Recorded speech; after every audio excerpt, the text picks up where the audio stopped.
Tonight, the deadly dust storm whipping across Texas, the wall of high winds causing fatal crashes and tipping over semi-truck after semi-truck. Vehicles piling up on the highway, the dangerous trail of wreckage, plus dangerous wildfires ripping through homes. Plus, the powerful storm system putting 113 million at risk. The alerts for overnight tornadoes and baseball-sized hail. The fire aboard an American Airlines plane. The distress call from the cockpit, passengers evacuating onto the wing and running for their lives through the smoke. A key witness talking to authorities about that missing student on spring break. He may have been the last person to see her. Jesse Kirsch is in the Dominican Republic with the latest tonight. Another Columbia University student protester arrested by federal agents, and newly released video of the arrest of protest leader Mahmoud Khalil. Markets bouncing back after a wild week in response to President Trump's trade war. The president making a rare speech in the Department of Justice, going after the prosecutors who charged him. The SpaceX crew ready for liftoff again on a mission to bring home astronauts Butch Wilmore and Sonny Williams. And the good news, the music and hope coming back to kids impacted by those LA wildfires. This is NBC Nightly News with Lester Holt. Good evening and welcome as we enter a volatile weekend of severe weather across the country. Starting in Texas tonight, where fierce winds have created perilous conditions on the road, particularly for 18-wheelers that have proven to be no match for severe dust storms. These images coming out of Amarillo, where truck after truck succumbed to the conditions, drivers losing control, their rigs tumbling onto their sides. The strong wind triggering fire alerts in Texas and Oklahoma. 25 million people facing a fire risk tonight. In all, 113 million living under threats of severe weather, including the potential for strong tornadoes, especially in an area stretching from St. Louis to Memphis. Forecasters predicting a multi-day threat of extreme weather. We'll get the latest forecasts in just a moment, but let's start in Texas with Priscilla Thompson. There it goes. Tonight, the stunning power of this storm seen on a highway near Amarillo, Texas. There goes another one. Massive wind gusts knocking over tractor trailers. One after another after another. Here, police stopped to try and assist. Texas Department of Public Safety says there were at least 3 fatal crashes among 24 across West Texas. Here, panicked drivers trapped in a sea of brown dust. Come out here, folks. The powerful storm sparking apocalyptic scenes, reducing visibility to 0 across several major interstates, officials say, causing this mess of mangled cars and overturned trucks. That other flipped over semi. It's going to be in the northbound lanes as well, blocking all traffic. An ambulance seen here crushed after a collision. And this pileup on I-27, which was shut down. The blinding conditions fueled by more than 80-mile-per-hour winds. Karina Garcia was in the middle of it all. There was even rocks flying around because one of them actually hit my windshield. And those destructive winds also fueling fires, including in Lake Tanglewood, Texas. This blaze just steps from homes and businesses. Tonight, others forcing evacuations in several counties across Texas and Oklahoma. Priscilla, what a wild scene. This isn't over for Texas yet. That's right, Lester. Amarillo's mayor has declared a local state of disaster there. And tonight, there are more than 175,000 people across Texas and Oklahoma without power due to these storms. Lester? Priscilla Thompson starting us off tonight. And this evening kicks off a weekend of potential severe weather from Minnesota to Mississippi. Meteorologist Bill Cairns is tracking it all for us tonight. Good evening. Lester, this historic storm is on the move, and now we're going to get into the severe side of it. We're very concerned with a tornado outbreak, not just tonight, but right during the day on Saturday also. So we have our first tornado watch, one of many. We'll watch these strong storms through Missouri, including the St. Louis area. Tornado threat late tonight for areas like Memphis all the way down through Mississippi. And then tomorrow, not only could we have tornadoes, we may even have strong long-track tornadoes. Those are the ones that stay on the ground for many, many miles and are extremely dangerous. We're worried about areas from Jackson, Mississippi, all the way through areas of central Alabama. Make sure you have your family safety plan in place in case a big storm heads heads your way. Then on Sunday, this whole mess makes its way to the East Coast, mostly a wind damage threat as it makes its way to I-95. All right, Bill Cairns, thank you. In Denver, an American Airlines 737 was consumed by flames, with passengers pouring out of emergency exits minutes after the plane was forced to make an emergency landing. Steve Patterson is in Denver tonight, so many travelers are already rattled over a string of air travel mishaps. It was a harrowing scene. Panicked passengers fleeing onto the wings of an American Airlines plane. Oh my God. The engine fully engulfed in flames, black smoke billowing around families waiting to be rescued. Oh my gosh, they're emergency evacuating. They're running out. Ground crews scrambling to the scene, evacuating passengers with slides. The Boeing 737-800 departed from Colorado Springs just before 5 p.m. Thursday, quickly diverting to Denver after the FAA says the crew reported engine vibrations. It was a loud thud and a lot of vibration shortly after takeoff. And then Ingrid and Frank Hibbets were on board with their two daughters, split up on different ends of the plane. They recalled the moment the engine caught fire while taxiing and their terror inside as smoke filled the cabin. At first, I thought, I hope they can extinguish this fire, and I hope I get out of this plane in time, and I hope the plane doesn't blow up. American Airlines says the 172 passengers and 6 crew were safely deplaned. 12 people were transported to a local hospital with minor injuries, according to local fire officials. Oh, no, no, no, no, no. It's the latest in a string of recent airline incidents, raising questions about air safety, from a crash landing upside down in Toronto last month. Drop it! Come on! Where everyone survived, to the plane that collided with a helicopter over the Potomac, leaving 67 dead. Commercial aviation in this country is still incredibly safe. I would not hesitate to fly, but I do understand the public's nervousness about this. But I must tell you that there's the good news story about this Denver event is that the system worked. Tonight, everyone on board thankful to be back on solid ground and reunited. As soon as we all were together in the terminal, yeah, great big hug, because it was quite the relief. And Steve, you noted there were some who were injured. What are their conditions? Lester, some good news tonight. All 12 of those injured treated and released from the hospital. This while American Airlines is now praising the crew for following protocols and landing, and we now know the FAA and NTSB opening investigations. Lester? Steve Patterson in Denver, thank you. More than 8 days after a college student vanished on spring break, the parents of a key witness claim their son has been detained. All of it as NBC News has obtained the transcript of his interview with authorities. Jesse Kirsch reports. Tonight, the Iowa man at the center of the search for Sudiksha Kunanki, defended by his family, who claim he's been detained in the Dominican Republic.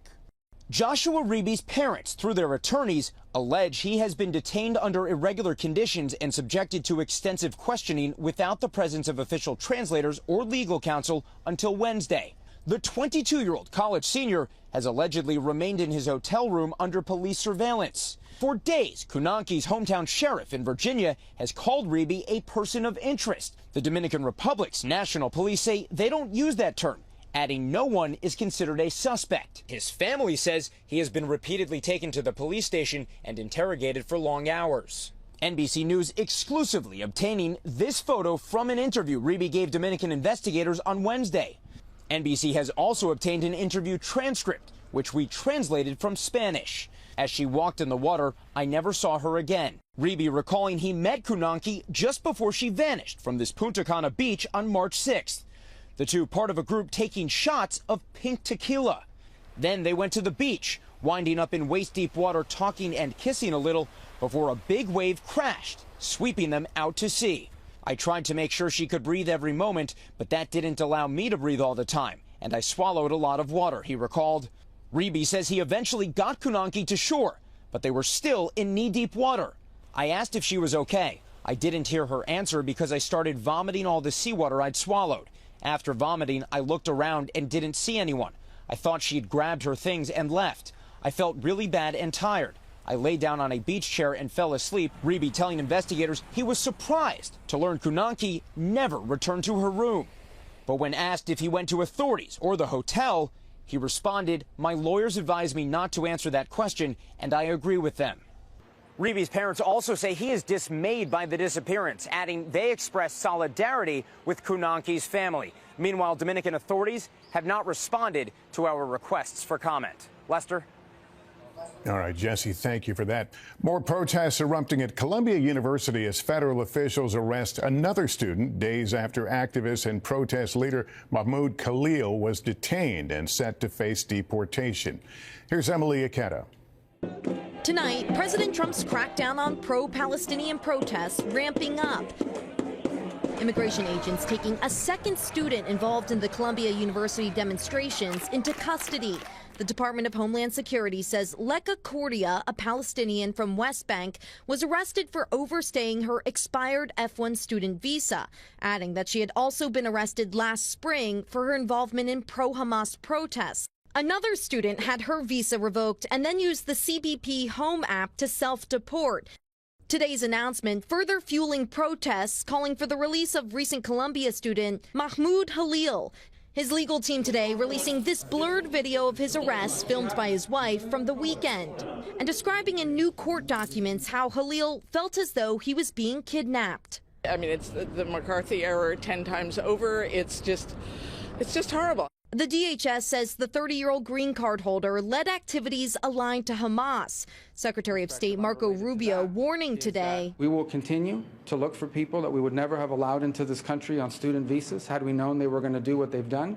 But now that they've done it, we're going to get rid of them. While protesters line its gates, Columbia University is among dozens of schools facing mounting financial pressure to follow demands of the Trump administration. Earlier this week, the National Institutes of Health said it's terminating more than $250 million in funding to Columbia in the face of persistent harassment of Jewish students. Dr. Uma Reddy's clinical trial examining maternal mortality has been halted as a result. You know, that's it. We can't study it, and we can't do anything about improving deaths during the postpartum period. But that's when the majority of deaths are occurring now in the U.S. And today, in a continued battle against DEI, the U.S. Department of Education announcing investigations into more than 50 schools for alleged racial preferences in education programs and scholarships. Lester. Okay, Emily, thank you.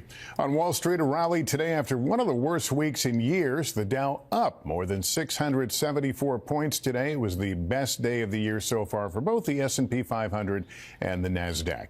Now to President Trump's rare visit to the Justice Department, touting progress on the border while going after prosecutors who charged him, all as efforts to avert a government shutdown sparked deep divisions among Democrats. Kelly O'Donnell now with late details. Tonight, President Trump with a rare visit to the Department of Justice, going against long-held White House practice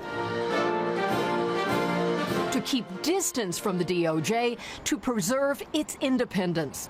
But for Mr. Trump, wielding his influence is his mission. We're turning the page on 4 long years of corruption, weaponization, and surrender to violent criminals. His campaign-style speech praised his former defense lawyers, now in senior DOJ roles, and repeated familiar accusations about the purge of career prosecutors linked to January 6th cases and investigations of Mr. Trump. We will expel the rogue actors and corrupt forces from our government. Today, the president called for a focus on gangs, drugs, and violent crime. We've launched an all-out war on fentanyl traffickers, and it's a war that we're going to win. While the president sought unity at DOJ, deep divisions spilled out in public among congressional Democrats. Top Senate Democrat Chuck Schumer stunned his party by reluctantly backing a GOP funding bill to prevent a government shutdown at midnight. If government were to shut down, DOJ has a plan in place to exploit the crisis for maximum destruction. Prominent House Democrats rejected Schumer's lead. I think it is a huge slap in the face, and I think that there's a wide sense of betrayal if things proceed as currently planned. We strongly oppose the reckless Republican spending bill. Period. Full stop. The president stoked the fire by posting that Schumer showed guts and courage. Despite Democratic friction, Schumer delivered enough votes to keep the government open. And Kelly, they just held that vote in the Senate and passed the bill to avert a government shutdown. That's right. So the lights stay on. The government keeps running for another 6 months. The president reacted, saying he's impressed by Schumer's effort, while the top Democrat said he believes he has the confidence of fellow Democrats despite today's drama. Lester? All right, Kelly O'Donnell, thanks. In 60 seconds, liftoff. We'll have the latest on that SpaceX mission that will let those delayed astronauts come home. We're back with NASA and SpaceX liftoff. Crew 10 making their way to the International Space Station, which will allow astronauts Butch Wilmore and Sonny Williams to come home after their 10-day mission turned into a 9-month stay. Tom Costello is at the Kennedy Space Center. Tom, what's the latest?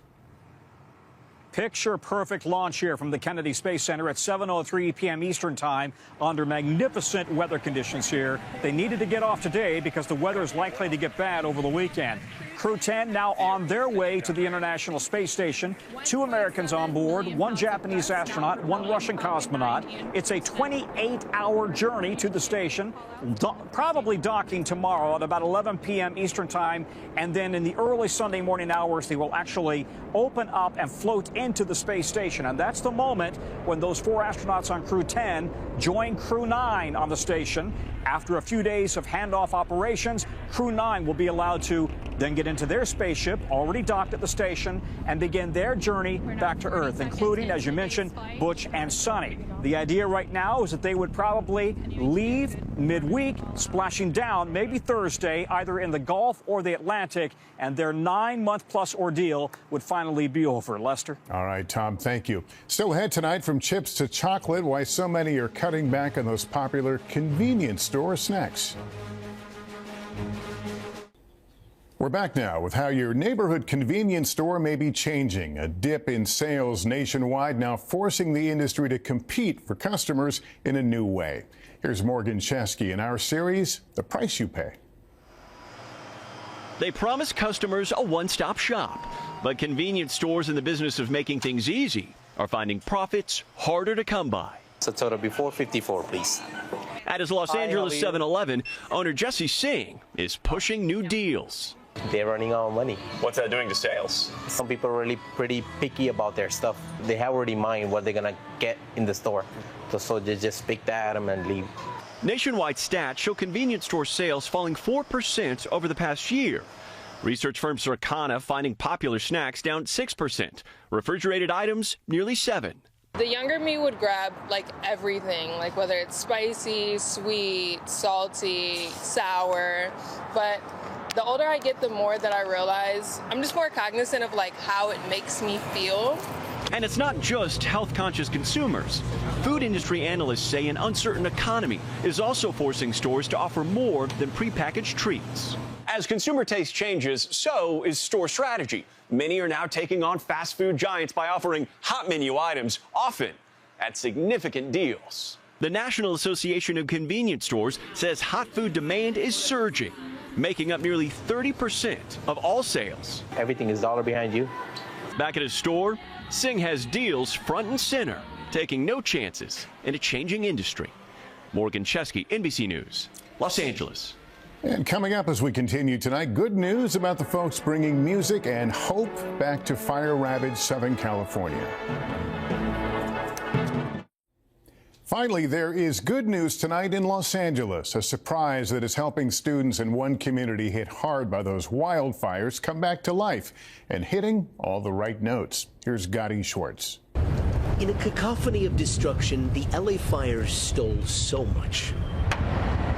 And among the ashes, the auditorium at Elliott Arts Magnet School. Its instruments lost, its music students left silenced. I played so many shows there. My dad went to that school, my grandma. That school has like been in my family. 13-year-old Maddox Earnhardt lost his school and his home. It was an explosion, like a flash. I was worried. So I packed up stuff that I care about, like clothes, my guitars. Your guitar, This guitar and pick, some of the few items he saved from the flames. I've been so connected to music. I haven't really been able to let go of it. I love playing it. I love listening to it. Now, after his class relocated to a different school, Guitar Center has a big surprise for Gifts you from the Guitar Center Music Foundation. More than a dozen guitars, amps, and even a drum set for this rock and roll band class. What do you think? I like you. Helping these young musicians find their rhythm again. I just want to learn more scales. Learn my favorite songs on those beautiful new guitars. The fire's not going to stop you from learning. A harmony found and healing in music. I know it doesn't feel like Elliot in this school, but when you are all playing, does it sound like Elliot? Yeah, it does. Heavy metal riffs that might just be the soundtrack of rebuilding. Gotti Schwartz, NBC News, Los Angeles. And that is Nightly News for this Friday. Thank you for watching.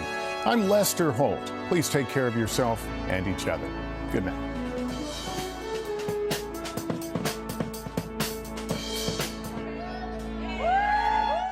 Thanks for watching. Stay updated about breaking news and top stories on the NBC News app or follow us on social media.